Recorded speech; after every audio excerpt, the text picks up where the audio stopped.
नमस्ते गोपाल जी, नमस्कार।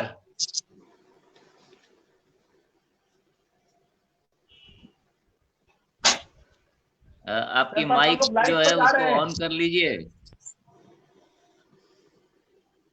Mic sir on है मेरा, आवाज आ रही है आपको? जी सर, बिल्कुल नहीं। हेलो। सर, लाइव स्टार्ट हो नमस्कार चुका सर, है सर। नमस्कार। हाँ, नमस्ते नमस्ते। गोपाल जी का हम माइक लोग जो लाइव है पर ऑन नहीं था। जी जी, नमस्कार नमस्कार सर।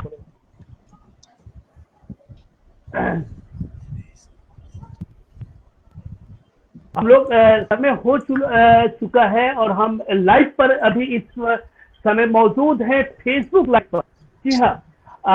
सभी श्रोताओं का, दर्शकों का, साथ ही आज के इस ऑनलाइन परिचर्चा में हमें हमारे तमाम जो वक्ता हैं, अतिथि वक्ता हैं, उनका मैं हार्दिक अभिनंदन और स्वागत करता हूं। मैं संजय कुमार हमारी गौरैया से मैं जुड़ा हूं और हमारे साथ हैं पर्यावरण योद्धा इसके निशांत रंजन जो अध्यक्ष हैं, और दोनों संयुक्त रूप से हमारा ये आज का ये ऑनलाइन वेबिनार हो रहा है। इसके आयोजक है हमारी गौरैया और पर्यावरण योद्धा। जी हाँ। आज के इस महत्वपूर्ण हम लोग विषय को लेकर, हालांकि हर रविवार को तो नहीं आ पाते, लेकिन किसी न किसी रविवार को हम जुड़ते हैं और खास विषय को लेकर आते हैं और चर्चा करते हैं और लोगों तक बात को पहुंचाने की कोशिश करते हैं, क्योंकि सबसे बड़ी बात है संचार की, कम्युनिकेशन। अगर आप लोगों तक नहीं पहुंचेंगे, उन तक बातें नहीं पहुंचाएंगे, चाहे वो जीव जंतु की बात हो, जीवन की बात हो, तो हम सफल नहीं हो सकते हैं। तो सबसे पहले आज मैं बताना चाहूंगा कि आज का जो विषय है हमारा है वो पटाखे से प्रदूषण और पक्षियों का जीवन। इस महत्वपूर्ण विषय पर कई विद्वान हमारे साथ जुड़ेंगे, अपनी अपनी बातों को रखेंगे, चर्चा करेंगे। मैं नाम लेना चाहूंगा, सबसे पहले उनका अभिनंदन करना चाहूंगा, स्वागत करना चाहूंगा श्री दिनेश कुमार जी का। आप महोदय पर्यावरण प्रेमी हैं, चिंतक हैं और साथ ही सूचना प्रसारण मंत्रालय भारत सरकार के प्रेस इंफॉर्मेशन ब्यूरो में पटना में आप निदेशक हैं। गहन रुचि रखते हैं जीवन, पर्यावरण और खासकर दिवस पर।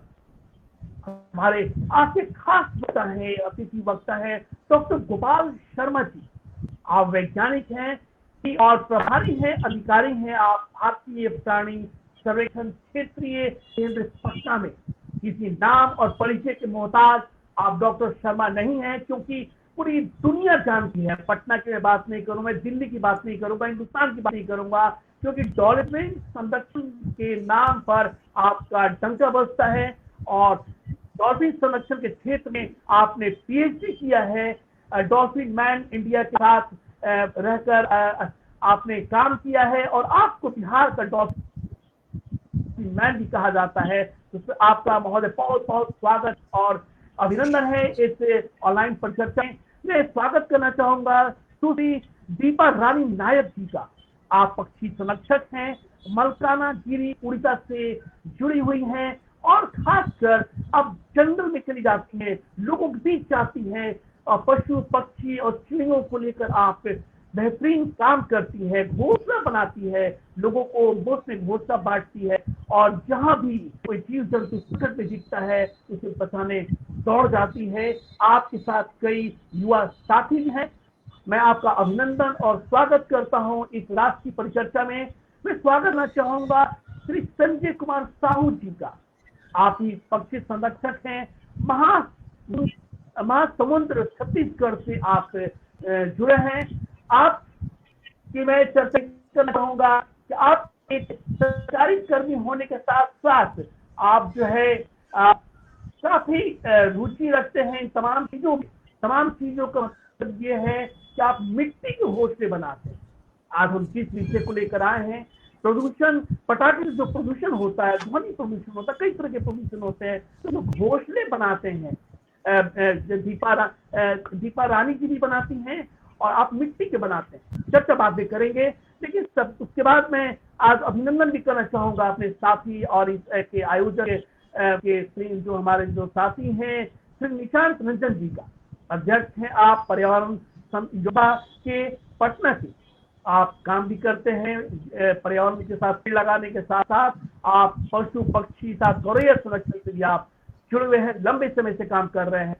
साथियों, हम विषय पर आते हैं सीधे। आज का जो विषय है बहुत ही महत्वपूर्ण विषय है, इसलिए दीपावली का पर्व आ रहा है और इस दीपावली के पर्व में पटाखे की गूंज सुनाई पड़ती है, हर सुनाई पड़ती है और उस पटाखे की गूंज से किस तरह से जनजीवन को प्रभावित कर रहा है उसे आज विषय के तौर पर चुना गया है। हम चर्चा इसलिए करना चाहेंगे कि कई जिस तरह से पर्यावरण का नक्शा कह सकते, तस्वीर कह सकते, चेहरा वो बिगड़ रहा है प्रदूषण से, कई तमाम चीजों से, उसमें एक पटाखा भी है इसके लिए जवाबदेही है। और मैं बताना चाहूंगा कि दीपावली के दौरान पिछले वर्ष जो है बिहार राज्य प्रदूषण नियंत्रण पर्षद द्वारा पटना शहर में एक सर्वे कराया गया, एक अध्ययन कराया गया और दीपावली के दौरान परिवेशीय वायु में PM10, PM2.5, SO2, NO2 इत्यादि के अलावा हानिकारक धातुओं जैसे आर्सेनिक, लेड, निकेल इत्यादि की मात्रा निर्धारित मानक से ज्यादा पाई गई। इनकी यह मात्रा मानव स्वास्थ्य के लिए तो खतरनाक है, साथ ही पशु पक्षियों तथा परिवेशीय वायु पर्यावरण के लिए काफी हानिकारक। इनमें प्रोकार्डिस और स्वास्थ्य संबंधित अन्य बीमारी खासकर बच्चों और बुजुर्गों को अधिक हानि पहुंचाती है। इन तमाम विषयों पर बात करेंगे। हमारे साथ वैज्ञानिक डॉक्टर गोपाल शर्मा जुड़े हुए हैं। ये मैं बताऊं, ये पटना की नहीं है, आप देखते होंगे, पढ़ते होंगे कि पूरे हिंदुस्तान में जिस तरह से प्रदूषण ने जाल फैला रखा है, सांस हमारा दम फुला रखा है, उसमें जीव जंतु भी आते हैं और आज हम खास चर्चा पक्षियों को लेकर करेंगे। तो मैं अभिनंदन स्वागत के साथ साथ डॉक्टर गोपाल शर्मा जी से आग्रह करूंगा, अनुरोध करूंगा, आवाज देना चाहूंगा कि आज का जो हमारा विषय है पटाखे से प्रदूषण और पक्षियों का जीवन, इस पर रोशनी डालें, प्रकाश डालें ताकि जागरूकता की लहर जन जन तक पहुंचे। डॉक्टर गोपाल शर्मा जी।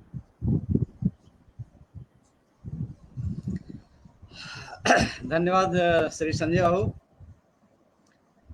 आज इस परिचर्चा में उपस्थित PIB के निदेशक श्री दिनेश कुमार साहब, जो कि एक पर्यावरण प्रेमी संरक्षक के साथ साथ हम लोगों के गार्जियन के जैसे हैं, जो कि समसामयिक विषयों पर आप हमेशा एक कदम आगे बढ़ करके पर्यावरण को संरक्षित करने, जीव जंतुओं को बचाने और उसके प्रोटेक्शन, उसके संरक्षण के लिए एक सरकारी डिपार्टमेंट के हेड होने के नाते आप इतनी अधिक दिलचस्पी लेते हैं।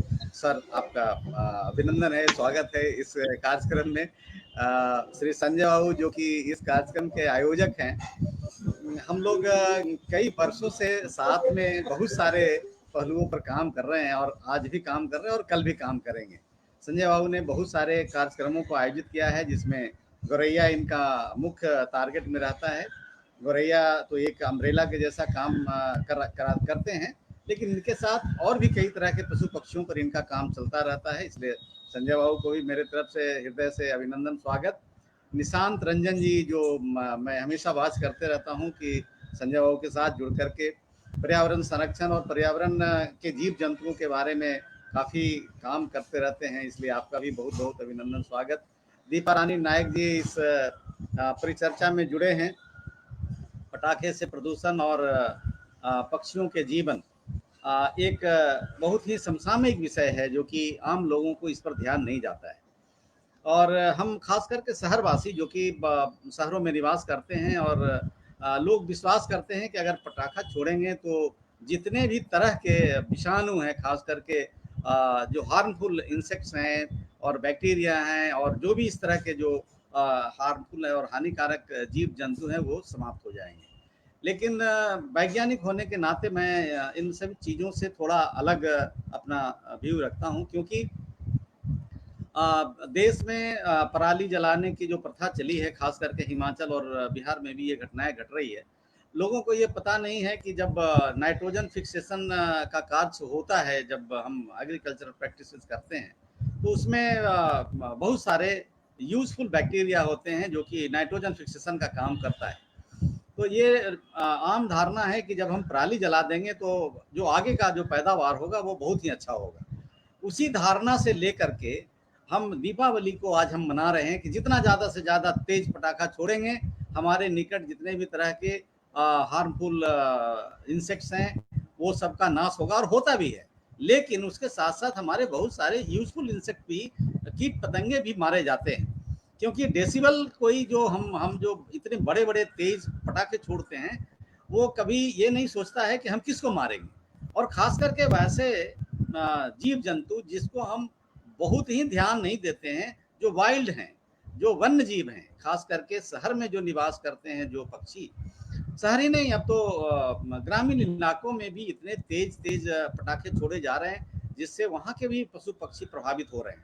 खास करके पटना के शहर में मैं काफ़ी वर्षों से रह रहा हूँ, और मैंने बहुत ही नज़दीक से पालतू जानवरों को भी देखा है और वन्य जीवों को भी देखा है। खास करके जो पटना के अंदर में, पटना के आम नागरिकों के बीच में जो वन्य जीव रहते हैं, खांसी हैं, नेवला हैं, और गौरैया हैं, कबूतर हैं, तोते हैं, मैने हैं, इन सब पर मैंने प्रभाव देखा है। और खास करके दीपावली के दिनों में मैंने देखा है, जब हमारे बच्चे छोटे थे तो हम पटना सिटी जाकर के इन चीज़ों को, पटाखों को लाते थे। हमारे बच्चे कहते थे कि पापा बहुत बड़ा बड़ा पटाखा लाइए जिस काफ़ी तेजी से तेज विस्फोट हो और आवाज़ उसका हो।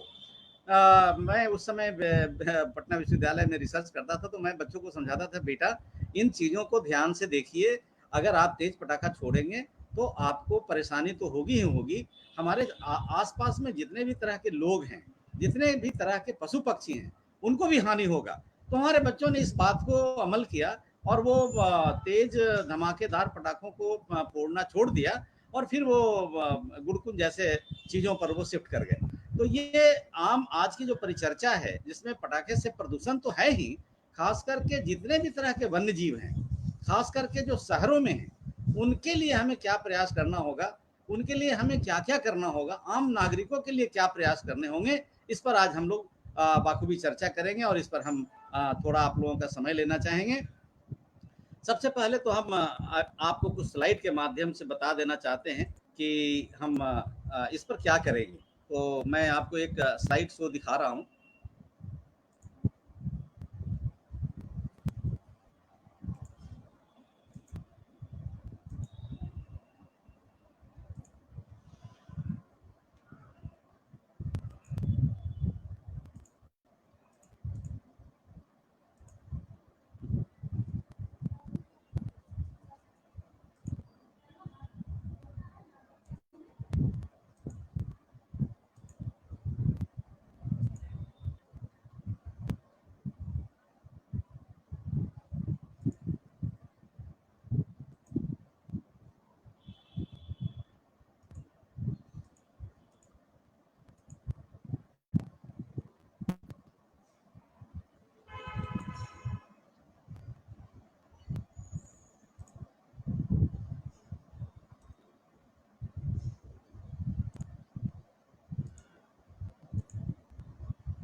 स्लाइड दिखाई पड़ रहे हैं सर?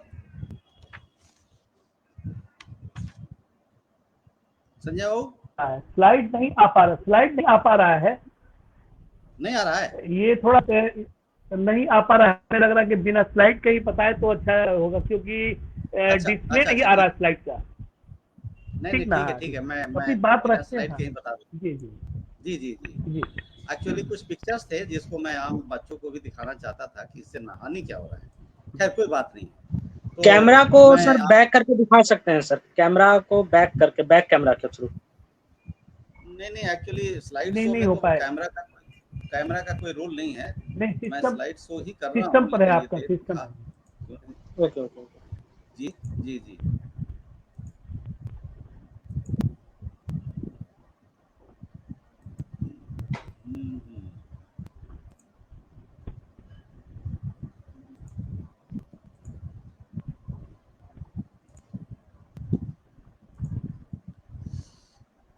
तो हम ठीक है, हम ऐसे ही आपसे परिचर्चा में डिस्कस करते हैं।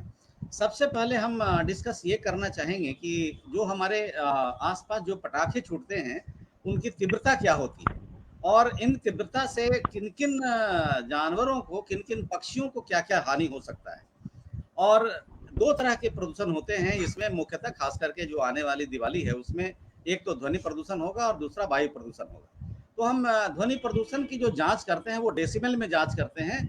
और आप सब लोगों को पता है कि मनुष्य जो है, जो सुनता है या बात करता है, उसका जो डेसिबल होता है वो 30 से 50 डेसिबल के बीच होता है।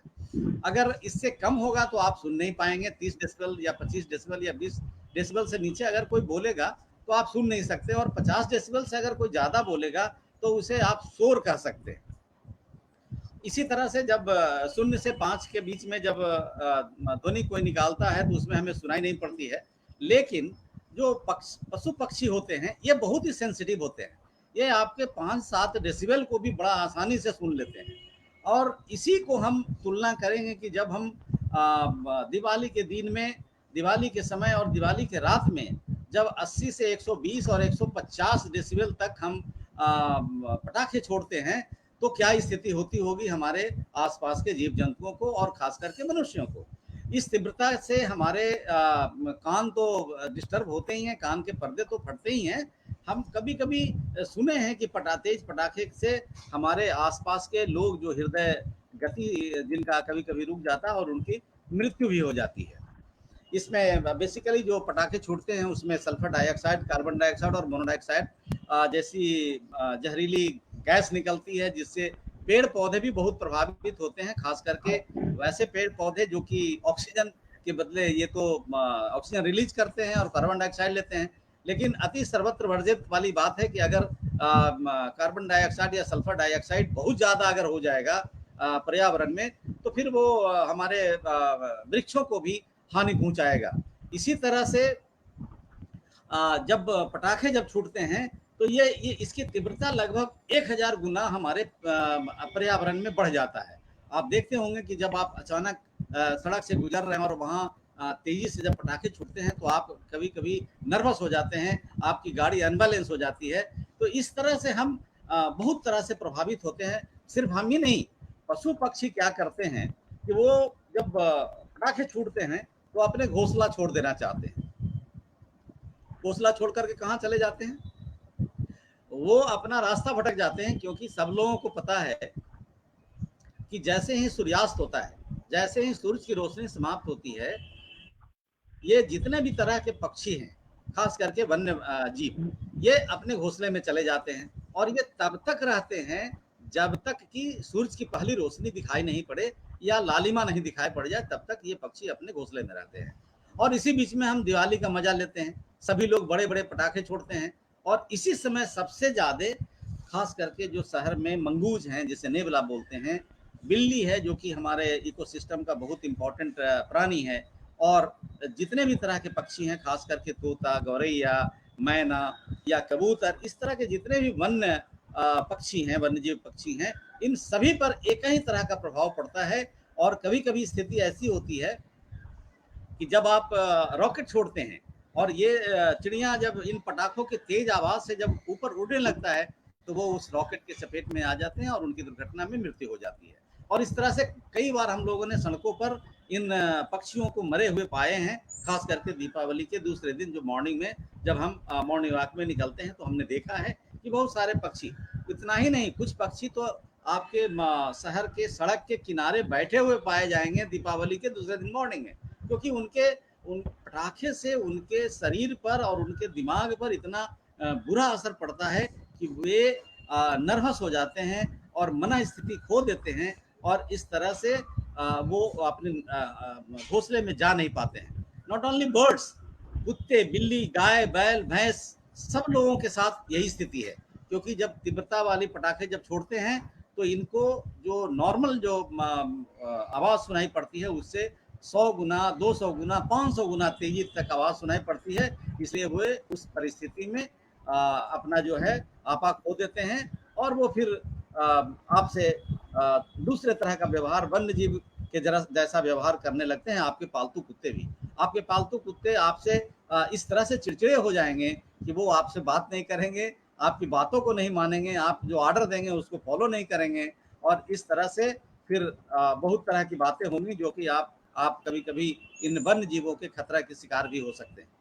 इस परिस्थिति में हम कभी कभी एक्साइटेड होकर के अपने बच्चों को देखते हैं कि पटाखा हाथ में ही लेकर के छोड़ते हैं, और इस परिस्थिति में कभी कभी उनका हाथ भी टूट जाता है, फूट जाता है।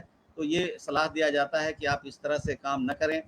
और जो दीपावली होता है उसमें 3-4 तरह के पोल्यूटेंट्स जो हैं मुख्य रूप से हमारे पर्यावरण में आ जाते हैं। उसमें एक है SPM, सस्पेंडेड पार्टिकुलेट मैटर, जो कि अभी बिहार राज्य प्रदूषण नियंत्रण परिषद पटना में लगभग 20 जगहों पर टेम्पररी मॉनिटरिंग स्टेशन इस्टेब्लिश करने जा रहा है, जिसमें एक स्टेशन हमारा जियोलॉजिकल सर्वे ऑफ इंडिया का ऑफिस भी है।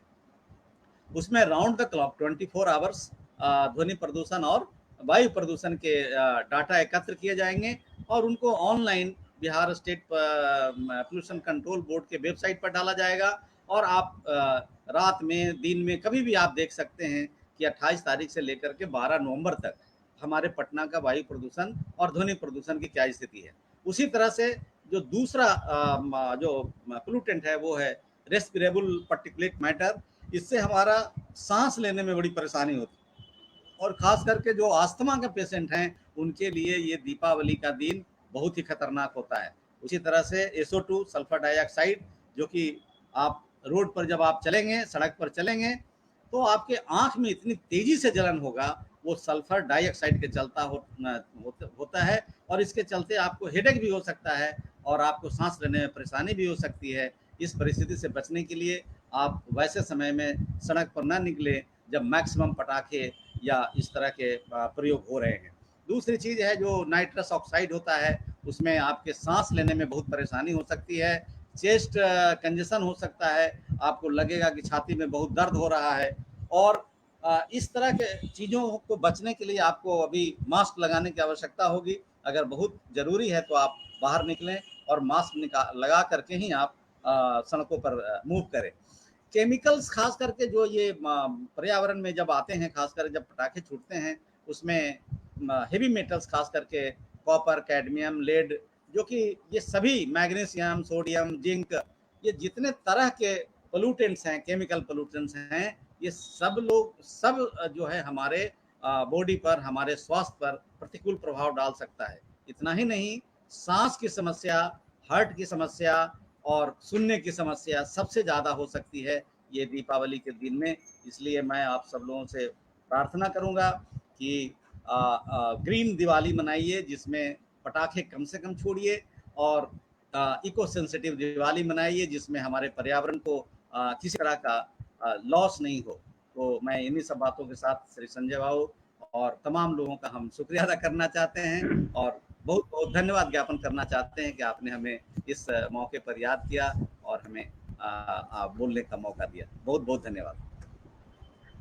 शुक्रिया डॉक्टर गोपाल शर्मा जी, वैज्ञानिक ई और प्रभारी अधिकारी भारतीय प्राणी सर्वेक्षण क्षेत्रीय केंद्र पटना, साथ ही डॉल्फिन मैन ऑफ बिहार, और तमाम जीव जंतु के संरक्षण के लिए समर्पित अपना आपका जीवन है। और आपने कहा कि सही कहा कि दीपावली हम ग्रीन दीपावली मनाए। हालांकि पूरे कई स्टेट में, बिहार में तो खैर प्रतिबंधित हो ही का, पटाखे प्रतिबंधित है।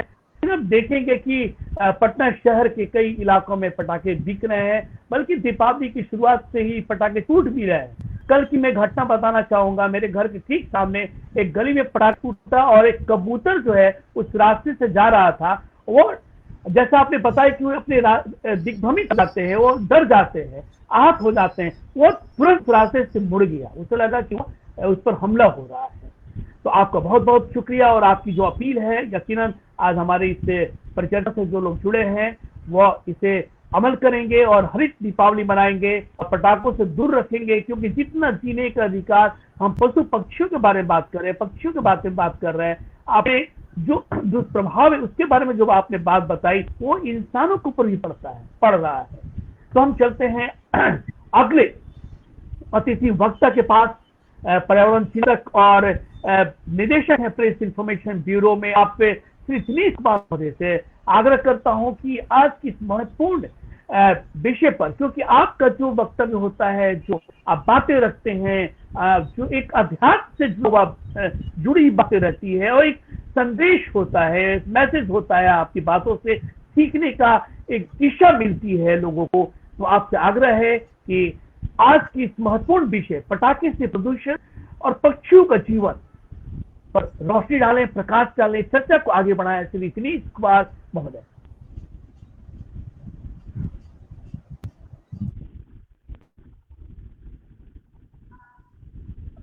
सॉरी, बहुत बहुत धन्यवाद संजय जी, मेरा माइक ऑन नहीं था। और आज का जो ये विषय है, इस विषय पे चर्चा हो रही थी, तो मैंने संजय जी से अनुरोध भी किया कि इस बार जो है, क्योंकि दिवाली आने वाला है, इस मौके पर हम लोग अपनी परिचर्चा को अगर उससे जोड़ दें। और संजय जी ने जो है तत्क्षण ये स्वीकार भी कर लिया, और उसके बाद निशांत और संजय जी और आप सब लोगों ने मिलकर आज का ये कार्यक्रम रखा है।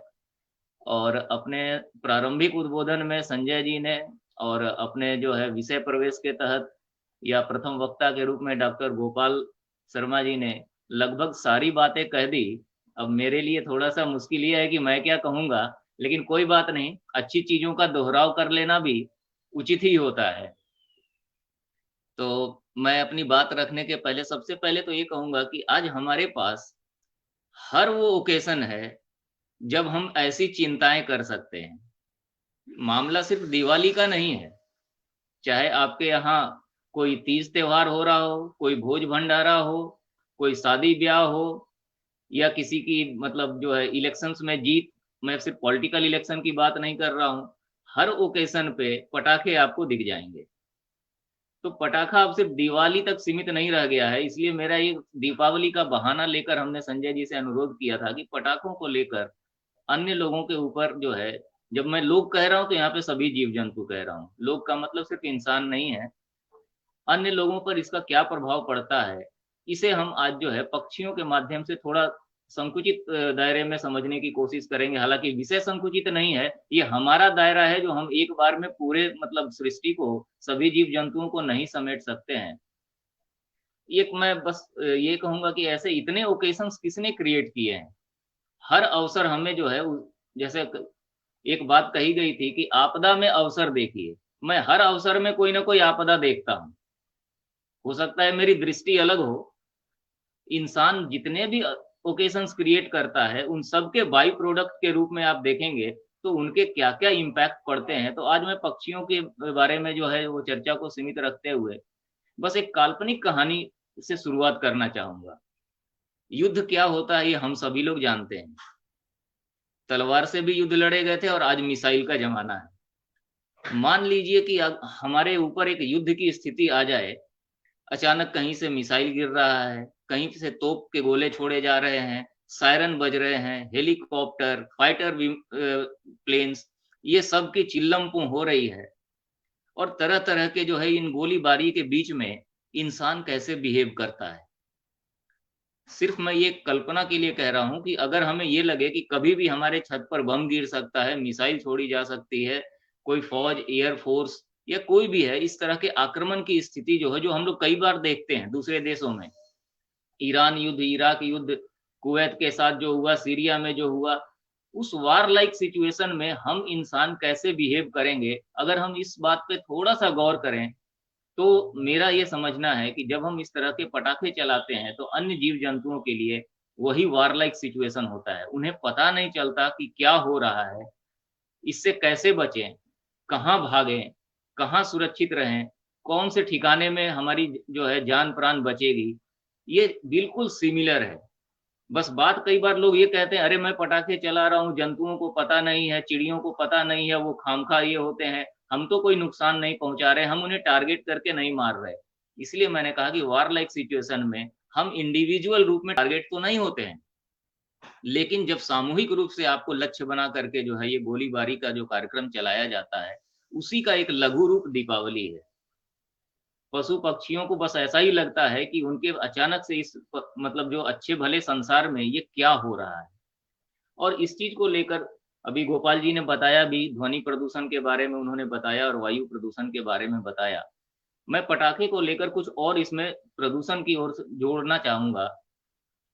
साउंड साउंड का पॉल्यूशन होता है, लाइट का पॉल्यूशन भी होता है, हीट पॉल्यूशन भी होता है, क्योंकि जो हमारा टेम्परेचर है एटमॉस्फेयर का वो भी बढ़ जाता है। एयर पॉल्यूशन की बात उन्होंने कही ही कि तरह तरह के स्मोक्स होते हैं, जिसमें उन्होंने कई तरह के ऑक्साइड, मोनोक्साइड, डाइऑक्साइड, इन सब चीजों की चर्चा उन्होंने की, मैं उसे रिपीट नहीं करना चाहता हूँ। ये सारे टॉक्सिन्स हैं, ये वो गैस हैं जो कोई भी प्राणी इनहेल नहीं करना चाहता है। इसके अलावा जो है केमिकल पॉल्यूशन, हम लोग जब पटाखे छोड़ दिए जाते हैं उसके बाद जो उनकी जो अवशेष बचते हैं वो भी जो है मिट्टी में, पानी में जाकर के मिलते हैं। और कई बार तो ये ऐसा भी हालत होता है कि उन पटाखों के जो कचड़े हैं उसमें कुछ जीवित पटाखे बच जाते हैं। वो कई दफा आप देखेंगे कि हम बच्चे के रूप में जब जो है उत्सुकतावश उनमें से जो है सही पटाखे चुनने की कोशिश करते थे, 1-2 पटाखे जल गए तो इंजरी भी होती थी। तो इस तरह से कई पॉल्यूशन होते हैं, साउंड का पॉल्यूशन, लाइट का pollution, air pollution, chemical pollution, soil pollution, water pollution, आप नाम लेते जाइए, सारे पॉल्यूशन जुड़े हुए हैं। और ये एक्टिविटी इतनी बृहद मतलब पैमाने पर की जाती है इंसानों के द्वारा, खासकर जो है इंडियन सब कॉन्टिनेंट में, और नहीं भी तो सिर्फ भारत की अगर हम बात कर लें तो। पटाखों को लेकर जो हमारा ऑब्सेशन है वो क्यों है? खुशी मनाने के लिए पटाखे ही क्यों?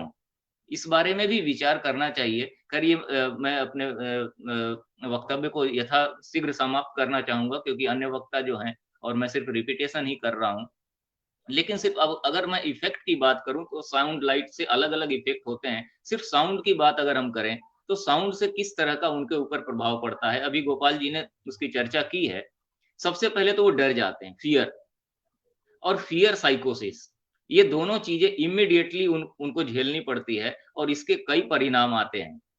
सबसे पहले तो एक तो ये होता है कि जब साउंड जो है उनके लेवल से ज्यादा आता है, जैसा कि अभी गोपाल जी ने कहा था, पटाखों का साउंड जो है कभी कभी 190 डेसिबल तक पहुंच जाता है।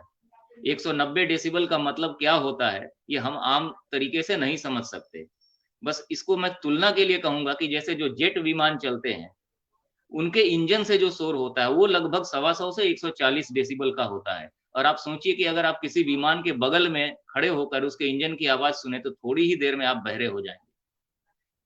इतना हाई लेवल का जो है, ये इंटेंसिटी की बात की जा रही है, वेराइटी की बात नहीं कर रहा हूँ, ये सिर्फ इंटेंसिटी की बात कर रहा हूँ। और उन्होंने बताया भी कि जो पक्षी लोग हैं या अन्य पशु हैं उनका जो है, उनके कान बहुत सेंसिटिव होते हैं, वो लोअर फ्रीक्वेंसी को बहुत ज्यादा नीचे तक सुन सकते हैं और जो आवाज धमाके की होती है उसकी फ्रीक्वेंसी कम होती है। तो जिस हमारा तो 20 हर्ट्ज से लेकर के जो है 20,000 हर्ट्ज के बीच का जो हमारा जो दायरा है ये भी हम कंप्लीटली नहीं सुनते हैं, लेकिन अगर उससे भी नीचे अगर आप जाएंगे, मैं हायर फ्रीक्वेंसी की बात नहीं कर रहा हूं, तो कान के पर्दे फटने में जरा सा समय नहीं लगेगा। तो ये फियर साइकोसिस के बाद जो है इन सब चीजों का इमीडिएट इफेक्ट जो होता है, जो ह्यूमन बॉडी पे भी होता है, वो है नौसिया, वोमिटिंग टेंडेंसी। ये हम अपनी वोमिटिंग टेंडेंसी को तो समझते हैं, इसीलिए मैं इसका जिक्र कर रहा हूं। उसके बाद उनको इमीडिएटली जो इंडाइजेशन का प्रॉब्लम उनको इमीडिएटली होता है। मैं ये इमीडिएट वर्ड बार बार कह रहा हूं। पटाखे चले नहीं कि आप देखेंगे कि किसी का यूरिन पास हो रहा है, किसी का स्टूल पास हो रहा है इनवॉलेंटरली। तो ये इनडाइजेशन का प्रॉब्लम उनको प्रोलॉन्ग भी होता है। इसके अलावा गैस्ट्रोइंटेस्टाइनल प्रॉब्लम जो है, ये सभी में आप देखेंगे, ये मैं जो भी जिक्र कर रहा हूं, मैं बोस्ट नहीं करूंगा, अधिकांश इनके सिम्टम्स मैंने खुद देखे हैं, खुद ऑब्जर्व किए हैं, और इसीलिए मैं इनका एक एक करके नाम ले रहा हूं। लॉस ऑफ एपेटाइट, इंडाइजेशन जो मैंने कहा, लॉस ऑफ एपेटाइट भी बहुत प्रोलॉन्ग होता है, कई दिनों तक उन्हें खाना खाने की इच्छा नहीं रहती, खाना पचाने में उन्हें मुश्किल होती है। तो इसे मैं सिर्फ इंडाइजेशन कह के छोड़ देना, ये मतलब मेरे लिए जो है संभव नहीं है। और जो सबसे बात हुई कि कान के पर्दे फटने, डिफनेस वाली जो बात है, ये तो सभी लोगों का स्वयं सिद्ध है। उसके बाद ये जो वेराइटीज ऑफ साउंड्स, इंटेंसिटी की वेराइटीज, अलग अलग तरह के साउंड की जो क्वालिटी है, इन सब से सबसे पहले तो ये होता है कि जिस साउंड को लेकर वो उनको जीवन में वो आदी नहीं है, वैसे साउंड उनका इमीडिएटली पल्पिटेशन बढ़ा देते हैं, उनके हार्ट बीट रेट जो है वो उनका बढ़ जाता है। और इस वजह से कई दफा जो है कार्डियक डिसफंक्शन या कार्डियक अरेस्ट, ये दोनों ही चीजें देखी गई हैं, खासकर पक्षियों में, क्योंकि पक्षियों का दिल बहुत छोटा होता है और वो बहुत तेजी से धड़कता है, उनकी जो डिजाइन होती है वो उससे बहुत ज्यादा अगर अचानक उनके ऊपर अगर लोड आए तो उनका कार्डियक अरेस्ट, कार्डियक फेलियर हो ही जाता है। और इसलिए आप देखेंगे कई दफा जो है जो चिड़िया मारने वाले लोग होते हैं, जो बंदूक, वो किसी टहनी पर 10-15 अगर या किसी वृक्ष पे 10-15 पक्षी बैठे हुए हैं, वो निशाना एक को लगाते हैं, लेकिन उसमें से 8-10 मर जाते हैं। वो इस साउंड की वजह से होता है। वो उनका कार्डियक अरेस्ट होता है और इमीडिएटली उनकी डेथ सिचुएशन तक वो पहुंच जाते हैं। और जो सबसे बड़ी बात है, चाहे वो मरे या नहीं मरे, वो होता है उनका हार्मोनल इम्बैलेंस। उनके सारे हार्मोन्स बदल जाते हैं। जैसे ये हम लोग अपने ऊपर भी देखें, जब कोई खतरा आता है या कोई ऐसा अनटूवर्ड इंसिडेंस हो जाता है, अचानक से कोई ऐसी चीजें आती हैं, तो हमारे बॉडी में एड्रेनलिन का जो सिक्रीशन है वो इमीडिएटली बढ़ने लगता है। और ये किसी भी एक हार्मोन का सिक्रेशन में अगर इम्बैलेंस होगा, वो दूसरे से कनेक्टेड होता है, वो फिर दूसरे के बैलेंस को खराब करता है। और इस तरह से इन टोटलिटी पूरा हार्मोनल इम्बैलेंस जो है किसी की भी बॉडी में आए, और उसके नतीजे हम सभी लोग जानते हैं कि क्या हो सकता है। और इस स्ट्रेसफुल जो सिचुएशन जो क्रिएट होता है, ये प्रोलॉन्ग्ड स्ट्रेस जो है, ये उनके जीवन की जो आने वाले समय की जो क्वालिटी है उसे भी खत्म करता है। मैं ये खत्म शब्द कह रहा हूं क्योंकि ये इरिवर्सिबल होता है। ऐसा नहीं है कि दीपावली खत्म हो गई, पटाखे चलने बंद हो गए, तो उन्हें जो है अब वो सारी चीजें बिल्कुल नॉर्मल हो गई। नहीं, कुछ चीजें उनके जो इफेक्ट होते हैं वो इरिवर्सिबल होते हैं, कई बार परमानेंट होते हैं। इरिवर्सिबल में भी होता है कि धीरे धीरे रिकवरी हो जाती है, बट कुछ ऐसे इम्पैक्ट होते हैं जिनकी कोई रिकवरी नहीं होती है। और इसके अलावा जो है कई बार ये भी देखा गया है कि ये पक्षियों के लिए उस तरीके से नहीं काम करता है, लेकिन जो है अन्य पशुओं के लिए, उनको आप देखेंगे अगर वो गेस्टेशन पीरियड में है, गर्भावस्था में है, तो एबॉर्शन के केसेस भी देखे गए हैं। तो ये अब ये लंबी लिस्ट है। और उसके बाद जो फायरवर्क्स जो हम करते हैं, तो फायर बर्न होती है, फायर बर्न की इंजरी जो होती है वो होती है।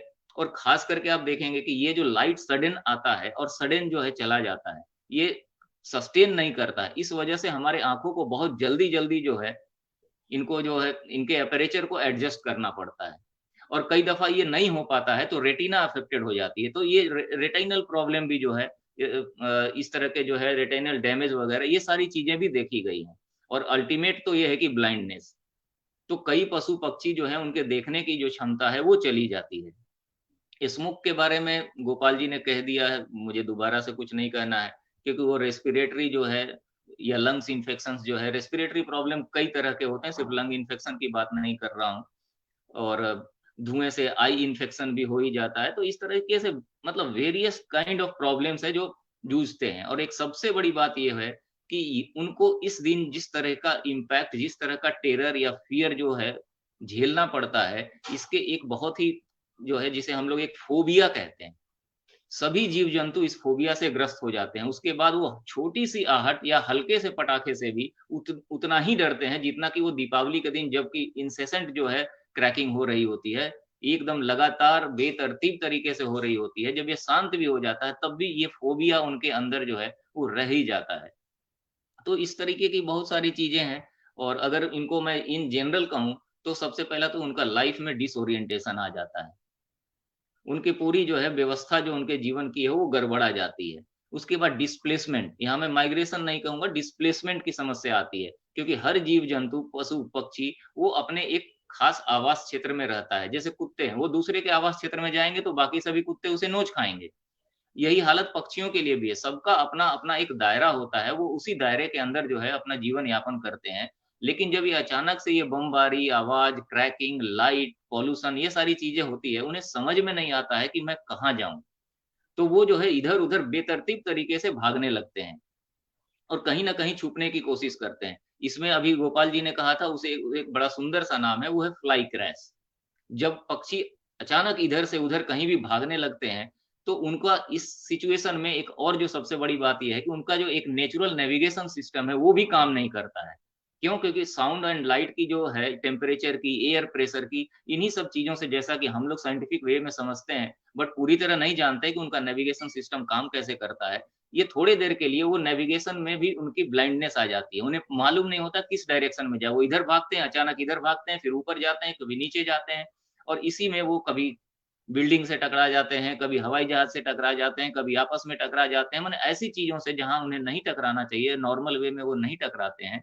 इस तरीके का एक्सीडेंट भी उनको होता है। ये फ्लाई क्रैश जो है, ये घटनाएँ दिवाली के अगले दिन जो है हमें सड़कों पे कई पशु-पक्षी जो मरे हुए मिलते हैं, वो इसकी वजह से ही होता है। तो इस तरह की बहुत सारी चीज़ें हैं, ख़ैर मैं ज़्यादा लंबा नहीं बोलना चाहूँगा कि हालाँकि लंबा हो ही गया बोल-बोल करके। तो अब मैं अपनी बात को जो है वो यहीं पर मतलब विराम देना चाहूँगा ताकि अन्य वक्ताओं को सुनूँ क्योंकि हमारे साथ जो है नई पीढ़ी के ऊर्जावान और प्रतिभावान लोग भी जुड़े हुए हैं, निशांत जुड़े हुए हैं, दीपा रानी जी अभी जुड़ी हुई थी, संजय कुमार साहू भी जुड़ने वाले हैं या जुड़ चुके होंगे। तो उनके भी हम लोग सुने क्योंकि हम लोगों ने अभी जिस चीज़ को अभी महसूस किया है, वो ये सारे नए जो ऊर्जावान बच्चे हैं, इन लोगों ने बहुत अर्ली स्टेज में जो है इन चीज़ों को महसूस करना शुरू किया है और यही वजह है कि इस क्षेत्र में वो अपना काम-काज भी शुरू कर दिए हैं। उनकी उम्र में तो हम लोग बस सिर्फ नौकरी और प्रमोशन और पोस्टिंग और ट्रांसफ़र इन्हीं सब चीज़ों में लगे हुए थे। इसका हमें थोड़ा-सा अफ़सोस भी होता है। लेकिन मैं अपनी बात को ख़त्म करने के पहले आज जो लोग भी जुड़े हुए हैं, उनसे मैं सिर्फ़ एक ही अनुरोध करूँगा, दिवाली मनाएँ, खूब मनाएँ। क्रैकर्स, पटाखे चलाएँ, खूब चलाएँ, कोई बंदिश नहीं है मतलब मैं अपनी ओर से कोई बंदिश नहीं रखता हूँ। सिर्फ़ एक रिक्वेस्ट करूँगा कि कम से कम दीपावली के 1 दिन या उसके अगले दिन, 2 दिन किसी एक पेट को और नहीं अगर आपके पास अगर पेट है तो किसी भी स्ट्रे डॉग को, किसी भी पक्षी को सिर्फ़ 2 दिन के लिए आप ऑब्ज़र्व करें और ये मानकर कि इस 2 दिन में इस 2 पक्षी को या इस एक ही पक्षी को मैं इस तरीके से देखूँगा कि इसकी मृत्यु ना हो जाए। और अगर मृत्यु होती भी है, तो भी मैं कहूँगा हम सभी लोग इतने इनसेंसिटिव हो गए हैं कि अपनी मृत्यु का भी हमें डर है कि नहीं है, पता नहीं चलता, क्योंकि हमारे सारे एक्टिविटीज़ हमें कहाँ ले जा रहे हैं, हम सभी लोग देख रहे हैं। सिर्फ़ 2 दिन आप किसी भी पशु या एक पक्षी को चुन लें, वो गाय हो, कुत्ता हो, घोड़ा हो, जो भी आपके नज़दीक है और उसे सिर्फ़ 2 दिन ऑब्ज़र्व करें कि आपकी दीपावली मनाने से उसके ऊपर क्या प्रभाव पड़ता है, how they react and how they struggle for their survival and security. आपको बहुत सारी चीज़ें पता चल जाएँगी कि हमें क्या करना चाहिए, क्या नहीं करना चाहिए। ये आप मेरे कहे ना सुने, किसी और के कहे ना सुने, पटाखे चलाएँ, ग्रीन पटाखे और येलो पटाखे, ऑरेंज पटाखे, ये सब हमारे अपने एकेडमिक डिफरेंशिएशन में मैं नहीं जाना चाहता हूँ। सिर्फ़ आप एक पेट का 2 दिन के लिए उसके जीवन को देखें कि वो बेचारा इस दीपावली को आपकी खुशी उसके लिए कितनी खुशी लाती है। इसका ख़्याल करने की आपको ज़रूरत नहीं पड़ेगी, वो सभी चीज़ें आपको खुद ब खुद पता चल जाएँगी। बहुत-बहुत धन्यवाद।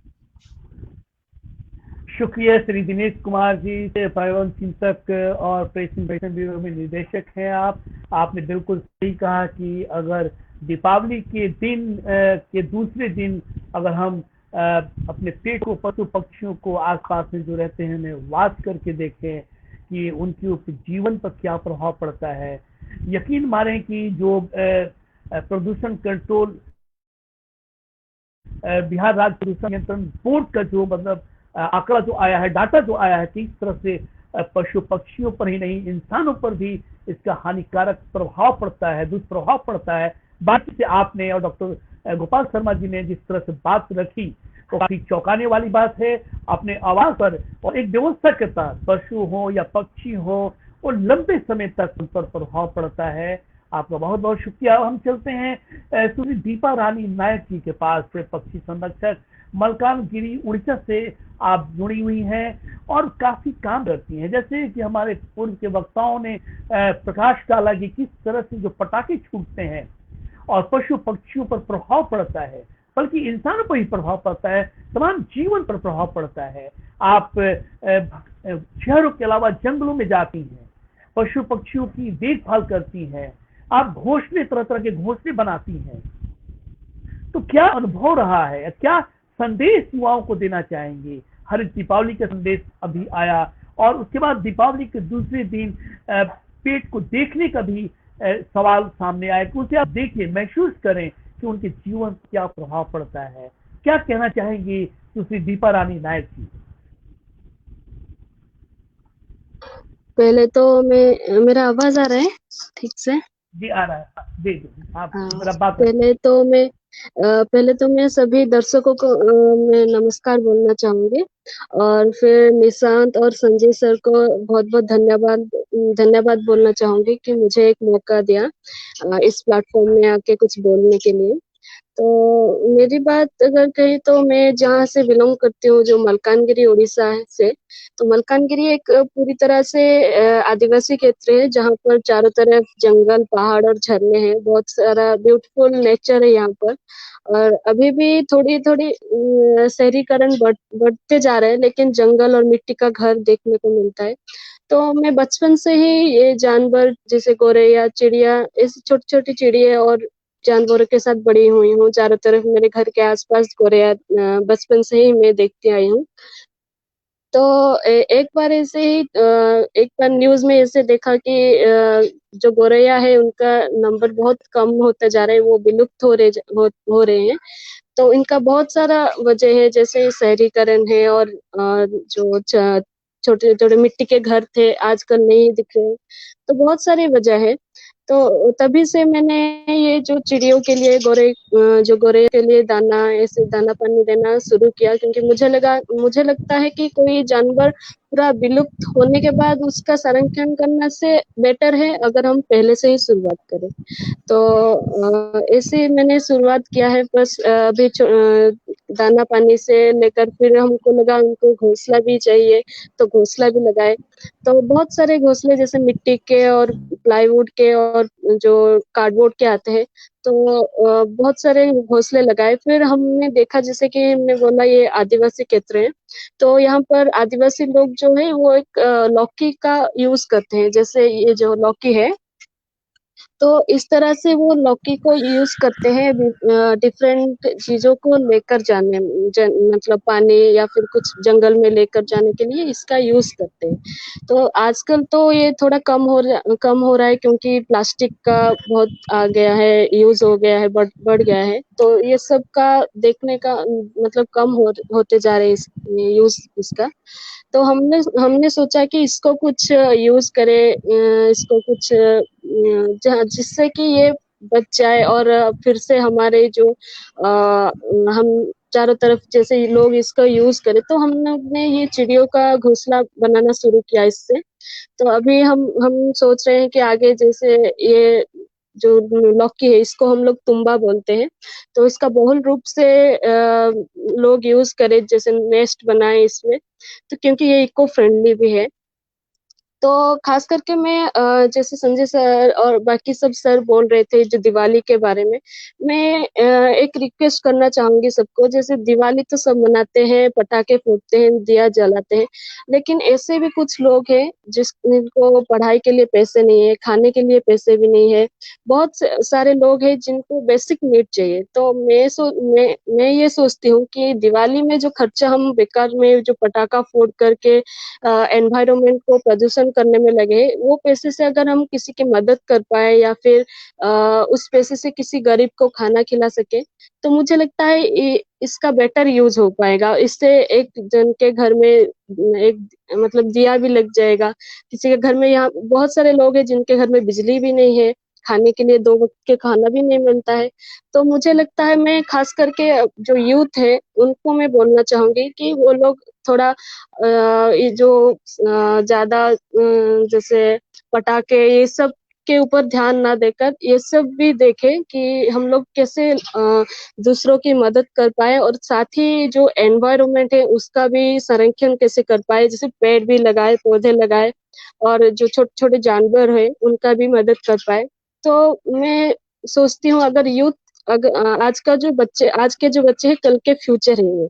तो बच्चे और यूथ अगर ये समझ जाए, तो मुझे लगता है अगले 10 साल के बाद तो हमारा जो इतना प्रदूषण है वो सब धीरे धीरे कम हो जाएगा। धीरे धीरे लोगों के अंदर एक अवेयरनेस आएगा।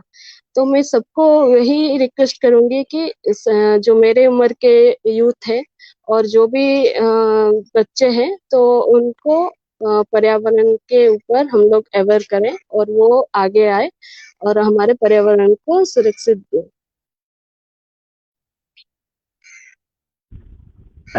शुक्रिया दीपा रानी जी। श्री दीपा रानी जी, बिल्कुल आपने सही कहा कि जागरूकता बहुत ही महत्वपूर्ण एक कदम है। जैसे इसके पहले श्री दिनेश कुमार महोदय ने भी कहा था कि पटाखे छूटने के दूसरे दिन किसी भी पेट को, चाहे वो पशु हो, पक्षी हो, बल्कि इंसान को भी अगर हम मॉनिटर करें, उसके शरीर पर क्या प्रभाव पड़ता है और उसको जांचें, तो आपको पता चल जाएगा कि इसके दुष्परिणाम क्या है, कितना हानि पहुंचाता है। और आपने एक बहुत ही महत्वपूर्ण बात बताई कि किस तरह से अगर हम दीपावली में जो पटाखे छोड़ते हैं, लाखों हजारों लाखों पैसे बर्बाद कर देते हैं, उन पैसों को अगर हम जमा कर लें, पर्यावरण के संरक्षण के लिए हम पेड़ लगाएं, अगर हम किसी बेसहारे की मदद कर दें, तो उससे एक नया संसार बन पाएगा। जिसके घर में दिया नहीं जल पाता है पैसे के अभाव में, उसके घर में दिया जल पाएगा। बहुत बहुत शुक्रिया, आपने जिस तरह से अपनी बात रखी और आप जिस तरह से काम कर रही हैं, हम चाहेंगे कि और भी युवा आपसे प्रभावित हो, आपकी बात दूर दूर तक जाए और लोग जो है आपसे जुड़े। और मैं आज देना चाहूंगा, आज हमारे एक सहयोगी हैं लेकिन लग रहा है कि वो जुड़ नहीं पाए हैं। मैं बात कर रहा हूँ संजय कुमार साहू जी का, पक्षी संरक्षक हैं, महासमुंद्र छत्तीसगढ़ से आप जुड़े हुए हैं, लेकिन ऐसा लग रहा है कि उसका संपर्क हमसे नहीं हो पा रहा है। लेकिन हमारे साथ आज एक युवा साथी हैं, साथ ही इस परिचर्चा के आयोजन से भी जुड़े रहते हैं। एक सवाल ये भी उठ सकता है कि बार बार हम लोग इससे जुड़े हुए हैं, हम अपनी बात रखते हैं, क्यों हम बात अपनी रखते हैं? इसलिए कि हम काम करते हैं। हमारे साथ आज युवा साथी निशांत रंजन की मैं बात कर रहा हूँ। वो लोगों के बीच जाते हैं, चाहे वो उनका जन्मदिन किसी का हो या कोई भी उन्हें आवाज देता है तो उनके पास दौड़े चले जाते हैं, उन्हें घोषणा देने चले जाते हैं, पेड़ लगाने चले जाते हैं, और किसी भी तरह की मदद हो, पशु पक्षी की अगर बचाने की बात हो तो उसके लिए दौड़े चले जाते हैं। हाँ, एक घटना में चर्चा करना चाहूंगा। हमारे श्री दिनेश महोदय ने बोरिंग रोड पे एक ब्रिज को देखा, वो किस तरह से वहां पर पड़े हुए थे, तो मदद के लिए उन्होंने आगे आए और सहयोग करने के बाद और निशांत से भी बात हुई और वे आए और मदद उन तक पहुंची, बुजुर्ग को मदद पहुंची। आज उनके कई एनजीओ आए और उन्होंने कई हाथ उनके लिए आगे बढ़े और वो बहुत ही लाचार स्थिति में सड़क के किनारे पड़े हुए थे। तो मैं निशांत जी से मैं चाहूंगा कि जो आज का विषय तो है, साथ ही इस विषय के साथ साथ आपके पास किस तरह से एक सवाल गोपाल शर्मा जी ने उठाया था कि कई बातें हो चुकी है इसके दुष्परिणाम को लेकर, प्रभाव पड़ने को लेकर, वो आवाज को छोड़ देते हैं, मतलब घोंसले को छोड़ देते हैं। और हम लोग अभी जिस तरह से कंक्रीट का जो जंगल बना हुआ है, चिड़ियों को का बसेरा जो है वो उड़ चुका है, तो क्या माफ कीजिएगा, क्या जो घोंसले हैं, जिस तरह की अभी दीपा रानी जी ने चर्चा की, जो लौकी का जो उन्होंने इकोसिस्टम की बात की, तो आपके पास कई घोंसले हैं, वो कितने कारगर हो सकते हैं इन पटाखों से बचाव को लेकर? आप इस पर रोशनी डालें श्री निशांत जी। जी बिल्कुल सर आदरणीय संजय सर को सबसे पहले मेरा प्रणाम, और दिनेश सर को मेरा प्रणाम, गोपाल सर को मेरा प्रणाम, और दीपा रानी जी को मेरा नमस्ते। हाँ, मैं निशांत रंजन पर्यावरण योद्धा से हूँ, पटना विश्वविद्यालय के भूगोल विभाग का छात्र हूँ, और मैं उसी के थ्रू, पटना विश्वविद्यालय के थ्रू ही बैनर तले ये हम लोग काम करते हैं। जब मैं पढ़ता था, मैं एक छोटी सी कहानी बताता हूँ। जब हम लोग छोटे थे तो हमारे गाँव पे हम लोग पटाखे खूब छोड़ा करते थे। तो हमारे यहाँ कई सारे गाय होती थी, तो क्या करते थे कि जब पटाखे छोड़ते थे तो वो गाय कूदने लगती थी, कभी नाद में गिर गई, और कितने बार इसके वजह से उनके पैर छिल जाते थे। तो हमें घर पे बहुत डांट भी पड़ती थी। लेकिन एक टाइम ऐसा आया था कि गाय ने एक बछड़ा दिया, और मेरा वो बहुत पसंदीदा बछड़ा था, और वो बहुत ही ब्राउन कलर का था। मैं बहुत उससे प्यार करता था, उसके साथ देखना, उसके साथ खेलना उलना रहता था। तो दिवाली का समय ही हुआ था, तो अचानक से जब हम लोगों ने पटाखा फोड़ा, उसके वजह से वो अचानक से बैठे हुए था, कूद के गिर गया और उसका पैर टूट गया। तो ये घटना मुझे बहुत ही प्रभावित किया था कि हमारा एक छोटा सा खुशी, एक 2 मिनट का आवाज की वजह से कितना ज्यादा नुकसान हो रहा है। तो हम इसके लिए तब से मैंने पटाखा छोड़ना बहुत ही कम कर दिया, ना के बराबर छोड़ता, थोड़ा अभी भी है, ये बात मैं मानता हूँ, लेकिन ना के बराबर हो चुका है। आवाज वाले पटाखों को मैं बहुत ज्यादा अवॉइड करता हूँ। मैं पर्सनली अपने स्तर की बात करता हूँ। अब हम लोग पक्षियों के संसार की बात करते हैं। हमारे आज का टॉपिक जो था पटाखों से प्रदूषण और पक्षियों के संसार पे था। पक्षियों का जो है, जैसे हम मानव की जरूरतों की 3 चीजें हैं, रोटी, कपड़ा और मकान। रोटी सबसे जरूरी है, फिर कपड़ा और उसके बाद मकान। ठीक उसी तरह पक्षियों के लिए भी संजय सर का भी मुहिम, हम लोगों का भी है कि एक मुट्ठी दाना, थोड़ा सा एक घर और थोड़ा सा प्यार। पक्षियों को भी बिल्कुल यही 3 चीज चाहिए और किसी भी चीज की जरूरत नहीं है। तो हम लोगों ने जब अपना काम स्टार्ट किया था तो हम लोगों ने एक दाना बैंक की शुरुआत की थी, ताकि जहां से आम लोगों को दाना मिल सके जानवरों को देने के लिए, क्योंकि लोग जो है महंगाई के वजह से और उपलब्ध नहीं हो पाने के वजह से लोग दाना नहीं दे पाते। फिर जब हमारा ध्यान घोंसले पर गया तो मैं आपको एक घोंसला का सैंपल दिखाना चाहता हूँ। हमारे द्वारा बनाया गया यह पहला घोंसला था सर, दिख रहा होगा स्क्रीन पे सर। ये हमारा घोंसला था जो सबसे पहले हम लोगों ने बनाया था। इसमें हम लोगों ने 6 mm का प्लाई यूज करके इसको बनाया था। और मैं ये आपको बताना चाहूंगा कि ये घोंसला जो है हमें अपने घर पे लगाना चाहिए। इससे एक सबसे बड़ी खासियत यह है कि जब पक्षी इसमें अंदर रहते हैं, आवाज होता है तो वो उसमें सुरक्षित महसूस करते हैं, वो उसमें छिपने की कोशिश करते हैं। मैं आपको एक घटना पर बताना चाहूंगा, छोटा सा घटना है। जब हम लोगों ने सबसे पहले बार घोंसला बनाया तो हम आप लोगों ने अपने वाइस चांसलर सर के जो रासबिहारी प्रसाद सिंह थे, तत्कालीन पटना विश्वविद्यालय कुलपति, उनके पास लेकर गया। सर ने इसका फोटो अपने ग्रुप में डाला था, जो उनके सारे प्रोफेसर लोग के ग्रुप थे। तो कई लोगों ने इस पे आवाज उठाया कि किसी भी पक्षियों को प्राकृतिक आवास देना चाहिए, उनके आवासों से छेड़छाड़ नहीं करनी चाहिए, ये घोंसला उचित नहीं कहा जा सकता है। तो उस पर सर ने हम लोगों से भी शेयर किया। सर ने एक बात बोला कि ये घोंसला है ही नहीं, हम घोंसला जो होता है वो तिनके से और पक्षियां बनाती है, ये तो घोंसला है ही नहीं, ये वह स्थान है जो हम लोगों ने पक्षियों से छीना है। पहले हमारे घरों में वो पिंज होते थे, या ऊंचे ऊंचे, जैसे गांव में जाते थे तो धान गेहूं के लोग पिंज बनाते थे जिसमें जानवर रहते थे। उसके अलावा जो है हमारे घर में ऊंचे ऊंचे मिट्टी के जो घर होते थे, उसमें हवादार होते थे, बड़ी बड़ी खिड़कियां होती थी जिसपे वो आसानी से रह सकते थे। लेकिन अपने जो हमने कंक्रीट का जंगल बना दिया, जगह जगह घर बना दिया, और घर में गंदगी बिल्कुल भी पसंद नहीं। अगर वो कभी तिनका गलती से रख दे, तुरंत झाड़ू से हम लोग उसको साफ कर देते हैं। इसके वजह से उनका जो आवास छिन गया। और ये बस एक घोंसला को ना करके अगर इसको हम उनका आवास के लिए वो जगह कहें जिसमें वो आकर आसानी से अपना घर बना सके, ये वो आवास है, यह वो स्थान है जो हम पक्षियों को देना चाहते हैं, ताकि पक्षी जो है आए और इसमें अपना घर बना सके। ये हमारे घरों में चूंकि हमने अपने घरों को छीन लिया है, उनके घरों को तो हमें वापस देना। तो इसे मैं घोंसला पूरी तरह शाब्दिक तौर पे तो एक तरह से कहने के लिए आर्टिकल हम लोग लिखते भी कृत्रिम घोंसला, लेकिन ये एक तरह से कृत्रिम वह स्थान है जो पक्षियों को रहने के लिए दिया जाता है। मैं कुछ और घोंसलों की बात करना चाहूंगा। हमारे पास कुछ और भी घोंसले हैं जो काफी पक्षियों के सुरक्षित है। ये हमारा एक ये घोंसला जो हम लोग बांटते हैं लोग जगह जगह से, ये गुजरात से बेसिकली हम लोग मंगाते हैं, ये मंगाकर, और ये हम लोग ये वाला घोंसला हम लोग बनाते हैं खुद से और ये मंगाते हैं। तो मंगाकर के, क्योंकि हम लोग स्टूडेंट हैं, हमारे हम अक्सर हर 2 महीना 3 महीने के बाद हमारा एग्जाम रहता है, और एग्जाम की वजह से हमारे पास समय नहीं मिल पाता बना पाने का। लेकिन हम लोग चाहते हैं कि हम लोगों को लगातार घोंसला बांटे और पक्षियों को आवास उनका मिल सके। तो इसके लिए हम लोग घोंसले मंगाकर भी डिस्ट्रीब्यूट लोगों को करते हैं।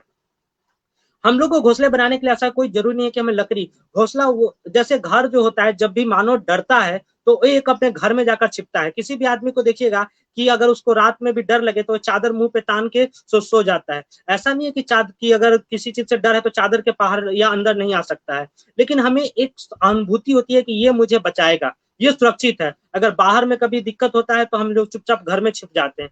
ठीक उसी प्रकार जब पक्षियों को इन दिवालियों में लोग आवाज से या कई चीजों से जब दिखते होगी, तो ये इसमें वो छिपने का कोशिश करती है, रहने की कोशिश करती है। हमारे ग्रुप में तो कई लोग वीडियो लगातार डालते हैं, अभी भी पक्षी उसमें अपना रहने के लिए लगातार बनाती है, रात में सोने के लिए आवास बनाती है। मैं आपको एक नॉर्मल, हमारे आज सबके घर में फ्लिपकार्ट से सामान आता है, अमेजन आज हमारे घर की जरूरत का एक साथी बन गया है। मैंने उसके डब्बे से एक बॉक्स बनाया और इसको लगाया, इसमें करके कुछ बॉक्स मैंने लगाए भी थे, और उसमें भी पक्षी आकर रहती हैं और बहुत अच्छे से वो लोग रहते हैं। जूते का डब्बा से भी संजय सर और मैंने भी बनाए थे कुछ घोंसले, बहुत ही अच्छे घोंसले रहे। उसके अलावा गुजरात से यातीन सर ने हम लोगों को कुछ घोंसले भेजे थे, भेंट स्वरूप हम लोग को लगभग 500 सर ने घोंसले दिए थे, ताकि हम लोग लोगों को फ्री में बांट सके। हम लोग लगातार लोगों को फ्री में बांट रहे। वो घोंसले भी रहने के लिए बहुत ही उपयुक्त है। ये आरामदायक ही नहीं, पक्षियों को इन आवाज में बचाने के लिए बहुत ही उपयुक्त है। मैं आपको एक और घर की बात करना चाहूंगा जो हमारे पास है। ये दीपा रानी मैम ने हमें भेजा था, कद्दू का घर। ये कद्दू हमारे यहाँ गांव में हम लोग अक्सर देखते थे, जब गांव में हम लोग छोटे थे तो जब आखिरी जो कद्दू होता था उसको लोग छोड़ देते थे ताकि उसमें बीज हो जाए, और बीज को निकालने के लिए उसको फोड़ते थे। लेकिन मैंने देखा कि कुछ दोस्त लोग क्या करते हैं कि बीज को निकाल कर और उसको टांग देते हैं। और टांगने की वजह से उसमें पक्षी घर आकर बनाते थे। हम लोगों ने भी इस पे जब सोचा, थोड़ा सा इस पे रिसर्च किया, थोड़ा सा हमने अपने नेट से मदद से थोड़ी पढ़ाई की, संजय सर से भी बात की और अन्य लोगों से भी हम लोगों ने बात किया और फिर हम लोगों ने ये मंगाया और हम लोग इस पे अभी काल में भी काम करें। बिल्कुल इको फ्रेंडली घर है, आसानी से इसमें रहने के लायक है, क्योंकि पक्षियों का हम लोगों ने प्रवेश छीना है, हमें उन्हें देना होगा। हम एक और चीज का आपको घर दिखाना चाहेंगे, ये बांस का घर है सर। ये बांस बेसिकली हमारे यहाँ गांव में आसानी से मिल जाता है और बांस जो होता है पक्षियों को रहने के लिए सबसे अच्छा, वो इतना इसमें स्पेस रहता है कि आसानी से पक्षी इसमें रहकर आसानी से वो अपने घर को बढ़ा सकते हैं, जनसंख्या बढ़ा सकते हैं और आसानी से सुरक्षित भी महसूस होता है। इसके लिए हम लोगों ने बांस के भी कुछ घर बनाए और कुछ जगह जगह हम लोग ये भी लगाते हैं। उसके अलावा जो कार्टून आते हैं उसको हम लोग वेस्ट कर देते हैं, आप उसको अलग अलग डिजाइन करके भी घर बना सकते हैं। इस टाइप से डिजाइन करके हमारे द्वारा बनाया गया ये डिजाइन करके घर है, इस तरह से भी हम लोग बनाकर इसको रख सकते हैं, लोग जगह जगह लगाया जा सकता है। पक्षियों को आवाज देना बहुत जरूरी है, क्योंकि कोई भी अगर इंसान भी डरता है तो घर में जाकर छिपना पसंद करता है। ठीक पक्षियों के साथ भी ऐसा होता है, जब दिवाली में बहुत ज्यादा बम पटाखे वो टूटते हैं तो पेड़ पर से उड़ जाते हैं। आप देखेंगे कि किसी भी पेड़ के पास जाकर पटाखा छोड़िए, उस पेड़ से बहुत ज्यादा मात्रा में पटाखा पक्षी उड़ जाते हैं, डर जाते हैं। और लोग इसीलिए अगर हम उनको घर देंगे तो उनके साथ इस प्रकार की दिक्कतें मतलब कम आएगी। उसके अलावा मैं कहना चाहूंगा कि अक्सर हम भी लोग घर के बाहर या तो छत पे या घर से थोड़ी दूर पे पटाखा छोड़ते, कभी जल्दी घर के अंदर पटाखा नहीं छोड़ते। और अगर हम लोग घोंसला लगाएंगे अपने घर के पास तो इससे पक्षी सुरक्षित भी बहुत हद तक रहेंगी। संजय सर का जो मुहिम है अभी मैं जिंदा हूँ, उस पर संजय सर बहुत अच्छा काम करे, लोगों को जागरूकता करने का काम बहुत ज्यादा करे और हम भी लोग इसके साथ जुड़े हैं। इस लोगों को जागरूक करना बहुत जरूरी है, क्योंकि अगर जागरूक ना हो तो पॉसिबल नहीं है। हम लोग सारे घोंसले जो फ्री में डिस्ट्रीब्यूट करते हैं, 1 रुपए किसी से नहीं लेते। बस एक ही, ऐसा नहीं है कि हमारे पास बहुत ज्यादा पैसा है या हम लोग क्या है, हम लोग नॉर्मल ट्यूशन पढ़ाते हैं, कोचिंग कुछ लोग पढ़ाते हैं, उससे पैसे इकट्ठा कर करके बनाते हैं। इसके पीछे बस एक ही सोच है कि अगर हम एक आदमी के घर पे लगाते हैं, उससे 5 आदमी जरूर जागरूक है। जो भी उसके घर आता है वो देखता है हमें भी चाहिए, हमें भी चाहिए। तो आप लोग खुद से भी बनाए, हम लोग बोलते हैं कि आप लोग खुद से नहीं, हम लोग कितना दे पाएंगे। और जब वो अपने घर में लगाएगा तो उससे पक्षियों को संरक्षण का मिलेगा। एक जब मैं अपने घर पे पिछले मतलब लॉकडाउन में शुरू किया था दाना रखना, उस समय मेरे यहाँ मात्र 2 गौरैया थी, मेल और फीमेल जोड़ा रहते थे, वरना सारी गौरैया खत्म हो चुकी थी। लेकिन मैं आपको बताता हूँ अभी वर्तमान समय में मेरे केवल घर के पास 40 गौरैया रखते हैं, 40 से भी ज्यादा गौरैया हैं जो आते हैं, खाना खाते हैं, खासकर धान उनका प्रतिनिधिता है। और खाना खाने के बाद कटोरा, जब हम नहीं रहूंगा या रूम में रहूंगा, कटोरा जानबूझ के नीचे गिराते हैं ताकि आवाज से मैं उनके पास जाऊं और खाना दे सकूं। इसके लिए अब मैं कुछ खाना नीचे छीट दे देता हूं तो वो बिल्कुल पास में आकर बैठकर खाते हैं। तो पक्षी जो है ऐसा नहीं है कि हमसे अलग है, हम और वो एक ही हैं, एक ही प्राणी परिवेश में रहते हैं, एक ही जगह पे हमें रहना है, खाना है और हम एक दूसरे के पूरक हैं। पक्षियों का ये चीज, पक्षी जो है, खासकर मैं गौरैया की बात करता हूँ, इंसानों के पास रहना चाहता है। उसका सबसे बड़ा कारण है उसका माइंड। वो ये समझता है कि अगर हम इंसान के पास रहेंगे, अगर कोई हम पे हमला किया, कोई अगर हमको नुकसान पहुंचाया, तो ये इंसान हमें बचाएगा और हमें उसके बदले में क्या, अगर पक्षी हमारे घर पे रहेंगे तो कीड़े मकोड़े को खा के हमें बीमारियों से बचाएंगे। तो हम दोनों एक दूसरे के पूरक हैं, दोनों विभिन्न नहीं है। लेकिन वर्तमान समय में लोग इस चीज को भूल चुके हैं। जो पहले लोग मुंडेर पे खाना रखते थे, जगह जगह पे पक्षियों के लिए दाना पानी रख देते थे, जानवरों के लिए बाहर, घर के बाहर हर कोई अपने घर पे पानी रखता था, कटोरा में या मिट्टी के बर्तन में रखे जाते थे। आज ये कल्चर पूरी तरह से समाप्त हो गया है। आज मैं जब जानवरों को देखता हूँ कि वो गंदे नाली का पानी पीते हैं, बहुत बुरा लगता है। आप तो आज का ये सबसे अच्छा है कि गाय जो है प्लास्टिक खाती है अक्सर, और ये फोटो अक्सर पेपर में देखता है, हर कोई अफसोस के सिवा कोई कुछ नहीं करता है। अगर हम उसको बैन करें, अगर हम अपने स्तर से ही अगर हर कोई अपने अपने घर से शुरू करे, तो हम इसमें क्यों नहीं परिवर्तन ला सकते हैं। किसी ने तो कहा है कि अगर आसमान में भी सुराग हो सकता है, एक तबीयत से पत्थर तो उछालना चाहिए। तो हर कोई अगर अपने घर से कोशिश करे। संजय सर के घर पे पक्षी नहीं आती थी, संजय सर ने 2007 में पक्षी को पानी दिया, वहां से प्यार जगा इनको। और आज मतलब सर के पास तो मैं 50 से ज्यादा मैं खुद देखता रहता हूँ गौरैया को। तो आखिरकार संरक्षण हुआ ना। एक व्यक्ति अगर 50 बचा सकता है तो सोचिए कि पूरा एक मोहल्ला मिलकर कितने को बचा सकता है। लेकिन अगर एक मोहल्ला, अगर एक व्यक्ति आगे आए तब तो इसमें, तो इसके लिए जागरूकता बहुत जरूरी है। हम लोग जागरूकता भी करते हैं, स्कूल्स में भी करते हैं, कॉलेजेस में भी करते हैं। बच्चों, खासकर हमारा टारगेट युवा पीढ़ी पे रहता है, क्योंकि युवा पीढ़ी अभी की समस्याओं को बूझ रहा है, हमारी समझ रहा है उसको। हमारी जो एक पीढ़ी आगे वाली है उनको वो अभी उतने समझ नहीं पाए हैं जितना हम लोग इसको अच्छे से फेस कर रहे हैं। हमारे मतलब हम लोगों को अभी इसके बारे में अगर हम लोग अभी से काम शुरू करें तो हम लोग काफी अच्छा कर सकते हैं पर्यावरण को। ये तो सही है, दिनेश सर ने पहले ही बता चुका है कि पर्यावरण को जैसे पहले था हम लोग बना नहीं सकते हैं, लेकिन हाँ जो कमी हुआ है उसको हम लोग तो कुछ हद तक जरूर सुधार कर सकते हैं। इसीलिए घोंसले बहुत जरूरी हैं, उनको परिवेश देना, क्योंकि पक्षियों को एक मुट्ठी दाना, एक घोंसला और थोड़ा सा प्यार, ये सबसे जरूरी चीज है। Thank you sir. शुक्रिया श्री निशांत कुमार, पर्यावरण योद्धा।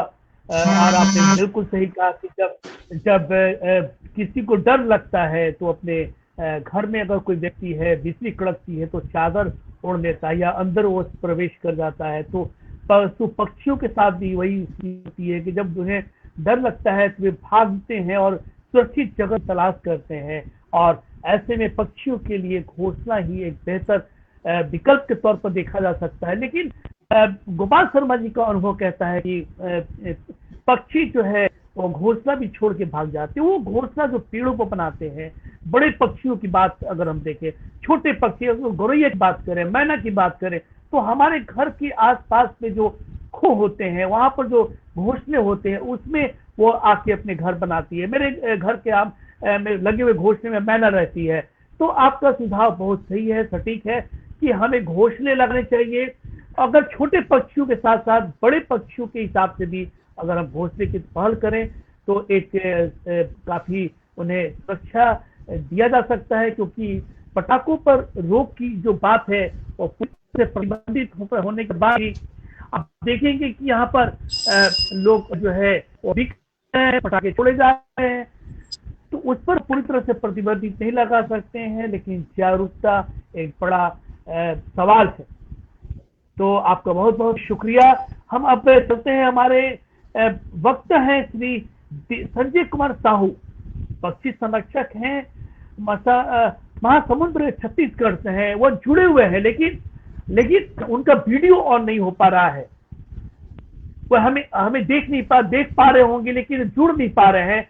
लेकिन मैं बताऊं उनके बारे में कि वह मिट्टी का घोंसला बनाते हैं। मिट्टी का घोंसला आपने लपलाई का देखा, कद्दू का देखा, आपने गत्ते का देखा, लेकिन वो मिट्टी का घोंसला बनाते हैं।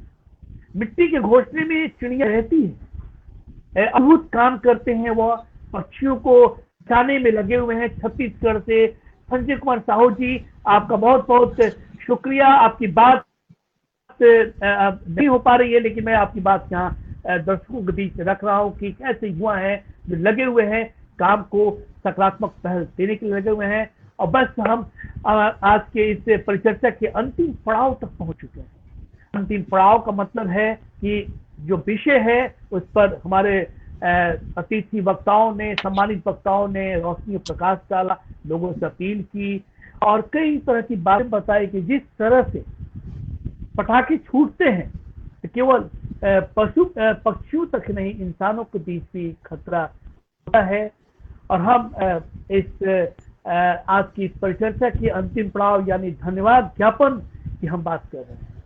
हम चाहेंगे अपने सहयोगी निशांत रंजन से कि समय में हमारा हो चला है, हमारा 1 घंटे का ये कार्यक्रम होता है, 11:30 से 12:30 बजे तक का हम क्रॉस कर चुके हैं। उनसे आग्रह करेंगे कि संक्षिप्त में आज हमारे जो तमाम सम्मानित वक्ता थे उनका धन्यवाद ज्ञापन करें।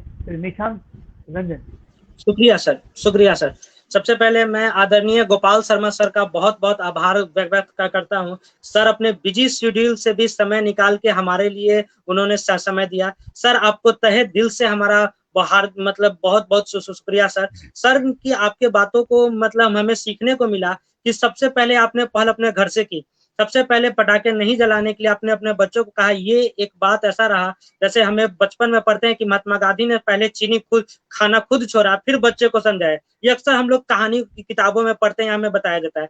ठीक उसी तरह आपने भी सर सबसे पहले खुद अपने बच्चों को कहा, उसके बाद कहा। आपने हमें एक बेसिक जानकारी दिया कि कैसे कैसे हमें मतलब जो चीज की हमें जानकारी भी नहीं थी कि जानवर डर के रास्ता भटक जाते हैं, कुछ को मतलब उनको कई सारे परेशानियां होती है। और सिर्फ जानवरों को नहीं, हम इंसानों को भी उनसे होता है, क्यों ना वो सल्फर डाइऑक्साइड हो या नाइट्रोजन ऑक्साइड हो, इन सभी से हम लोगों को भी बहुत ज्यादा नुकसान होता है। ध्वनि प्रदूषण तो होता ही है, उसके बाद वायु पर प्रदूषण होता है, साथ साथ भूमि प्रदूषण भी जैसे घटनाएं घटती है, इसके लिए बहुत मतलब ऐसे आपने बारीक से बारीक जानकारियां दी, इसके लिए सर बहुत बहुत आपका शुक्रिया सर। और सर आपने भी बिल्कुल सही बात कही सर कि पटाखों का 100 से 150 डेसिमल होता है। जब हमारे जो बुजुर्ग लोग हैं वो लोग का कान का चदरा आसानी से फट जाता है, तो पक्षी तो छोटे हैं, इनकी स्थिति और दयनीय होती है, बहुत ही मासूम होते हैं और बहुत ही संवेदनशील होते हैं। सर को मैं दिल से आभार व्यक्त करना चाहूंगा। सर आपने बहुत अच्छा हमारा मार्गदर्शन किया सर, और लोगों को का भी मार्गदर्शन किया सर, इसके लिए बहुत बहुत शुक्रिया सर। सर आदरणीय दिनेश सर का मैं बहुत मैं आभार व्यक्त करना चाहूंगा सर, कि सर तो बहुत व्यस्त रहते हैं, फिर भी सर ने समय दिया और सर ने सच में हमें वैसी वैसी बातें बताई जो सर ने खुद से ऑब्जर्व किया है, खुद से सर ने देखा। सर मैं पर्सनली बात कहूँ, मैं दिनेश सर से हमेशा प्रभावित रहता हूँ। दिनेश सर में भी मैंने कई सारे, मैं उनसे हमेशा सीखते रहता हूँ। सर ने जिस तरह उस दिन मुझे बेचैन होकर कॉल किया था सर, मैं बहुत उससे प्रभावित हुआ सर। और सच में हम लोगों ने अब उस पर एक ऐसा पहल हम लोगों ने कर दिया है कि अब वैसे किसी भी प्रकार की घटना हो तो हम लोग तुरंत उसे सॉल्व कर सकते हैं। इतना हम लोगों ने उसको पे पहल किया है सर, इसमें मैं बात करूंगा सर।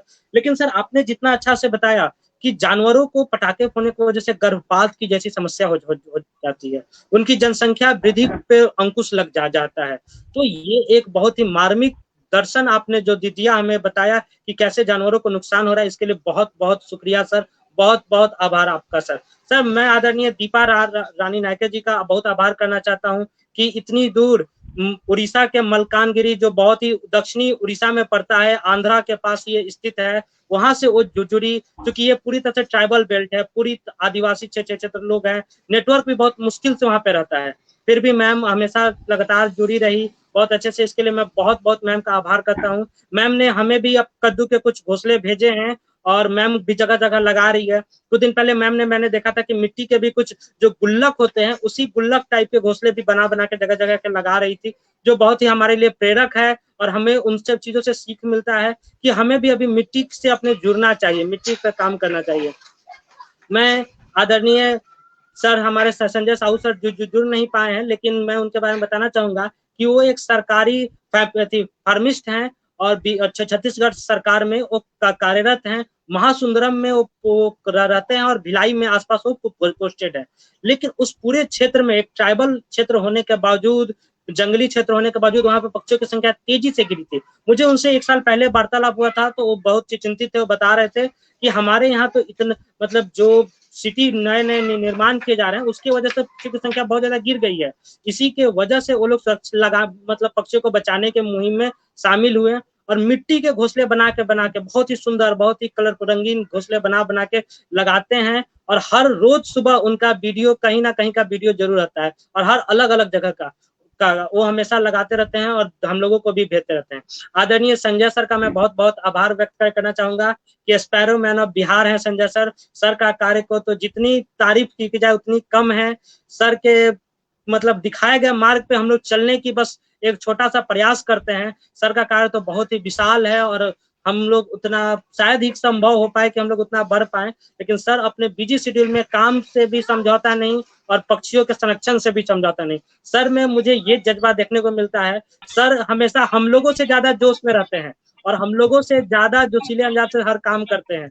अगर हमें काम करना तो हम लोग 1-2 दिन के लिए टाल सकते हैं, लेकिन सर कभी नहीं टालते। सर बहुत एक्टिव रूप से करते हैं और लगातार ऐसे कार्यक्रम आयोजन करने के लिए सबसे पहले संजय सर को बहुत बहुत बधाई, ताकि लोग इससे बहुत ज्यादा सीखते हैं।